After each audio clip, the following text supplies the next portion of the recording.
எங்க போறீங்களா? இல்ல எங்க போறீங்கன்னு கேக்குறேன். ஒரு விஷயம் எங்க போறோம்? இந்த கொஸ்டின் ஏன் நம்மளுக்கு புரியல? நீ எங்க போற? வேலை தான் செய்ய போற. நீ எதுக்கு வேலை செய்ய போற? உனக்கு காசு வேணும். இந்த வாழ்க்கையை நீ ஓட்டணும்னா காசு வேணும். அதுக்கோசம் நீ வேலை செய்ய போற. நீ இப்ப போய் நீ செய்யற வேலையினாலேயோ உனக்கு அப்படியே பெரிய அறிவோ, ஒரு பெரிய உடல் ஆரோக்கியமோ, நோய் இல்லாத தன்மையோ, என்ன சொல்றீங்க, ஒரு ஒரு 200 வருஷம் வாழக்கூடிய ஒரு தகுதியோ திறமையோ அப்படி வரப்போகுதுன்னா நீ போய் செஞ்சா கூட ஒரு ஒரு காரணம். ஏன்னா அப்பதான் நம்ம ரொம்ப வருஷம் நான் உயிரோட இருக்க முடியும், செம்ம ஆரோக்கியமா இருப்பேன், செம்ம அழகா இருப்பேன், சரியான அறிவு வரும் என்கிட்ட, நான் இந்த வேலையை போய் செஞ்சேன்னா சூப்பரா இருக்கும், அப்பதான் உடல் எல்லாம் வீட்டுல நல்லா பார்த்து. ஆனா நீ வேலைக்கு போகணும்னா இதெல்லாம் எதுவுமே நடக்க போறது இல்லை. உனக்கு உடம்புக்கு நோய் வரப்போகுது, துன்பம் வரப்போகுது, நீ சம்பாதிக்கிற காசு பெரிய நீ இன்பத்தோடு வீட்டு கொடுக்க முடியாது. கண்டிப்பா. ஏன்னா அதுக்கு நீ சம்பாதிக்கிறது மேல பல பக்கம் வெளியே ஊர்பட்ட பேர் அந்த படிப்புக்கு இவ்வளவு செலவு பண்ணாங்க, அது இவ்வளவு செலவு பண்ணாங்க, இந்த நோய் வந்து என்ன மருந்தே தெரியலங்க, அது நான் போறேன், எவ்வளவு இருக்குது. இந்த மாதிரி ஒரு சஸ்டெயின் ஏன் நடக்கணும்? இது கொஸ்டின் யாரு கேட்கணும்?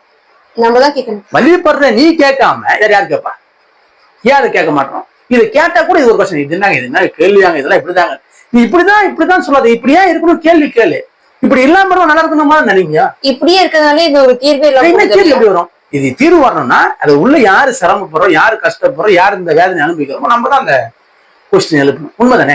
நீ எழுப்பினாதானே அதுக்கு ஒரு வீடியோ போறப்பா. நீ எழுப்பவே மாட்டேன், நான் இப்படிதான் போவேன், இதுதான் சரி, இதுதான் பழக்கமா, இதுதான் சொன்னாங்களா, இப்படிதான் 4 பேர் செய்றாங்க, இதுதான் இந்த சொசைட்டி சொல்லுது, எல்லாம் சொல்லுது. சரி, உனக்கு வலி உன் துண்ணு உன்கிட்ட தான் வருது, சொசைட்டி வந்து நிக்க போகுது இல்ல, அந்த 4 பேர் வந்து நிக்க போறானா? இல்ல, நீ தான் அதை பட போற. அப்போ நீ அந்த கொஸ்டினை கேளுங்க. கொஸ்டினை கேட்டு உனக்கு என்ன தேவை எல்லாத்தையும் குறைச்சிக்கோ. இது ஏன் நடக்கணும்ன்ற கொஸ்டினுக்குள்ள போ. இது ஏன் நடக்கணும்ன்ற கொஸ்டினுக்குள்ள நீ முதல்ல போன, நீ அன்பாரு, நீ கருமையாரு, பிற உயிர் இந்த மாதிரி துன்பப்படுறது அதை பத்தி யோசனை. ஏன்னா இதே வேலையை நான் முன்னாடி செஞ்சிருக்கிறேன்.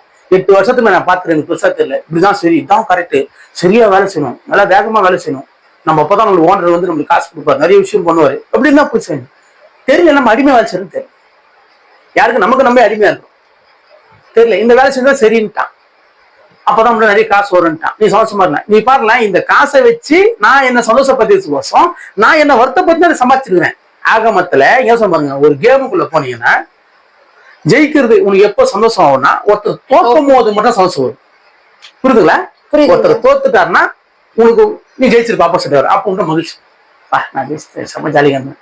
அதே அப்படியே ஆப்போசிட்ல பாரு, அவன் ஃபீல் பண்ணி வேதனை போறானா, அப்போ அந்த வேதனை தான் உனக்குள்ள சந்தோஷமா மாறிச்சா? ஆமா, உண்மை. நீ அவனை சந்தோஷமா வச்சு நீ சந்தோஷமா ஆகல, அவ வேதனைப்பட்டிருக்கிறான், அந்த வேதனையோட வெளிப்பாடு உங்ககிட்ட மகிழ்ச்சியா வெளிப்பட்டுருக்குது. இதுக்கு பேர் அவருக்கு தோல்வி. அவரு கேம சரியா விளையாடல, அதனால அவர் தோத்துட்டாரு, அவர் சூப்பரா ஜெயிச்சிட்டாரு. இங்கதான் விஷயம் இருக்குது ராஜா. எப்படி நீ எவ்வளவு பர்ஃபெக்டா விளையாடுற 2 பேரை நீ விட்டாலும் ஒருத்தர் தோப்பா, ஒருத்தர் ஜெயிப்பான்.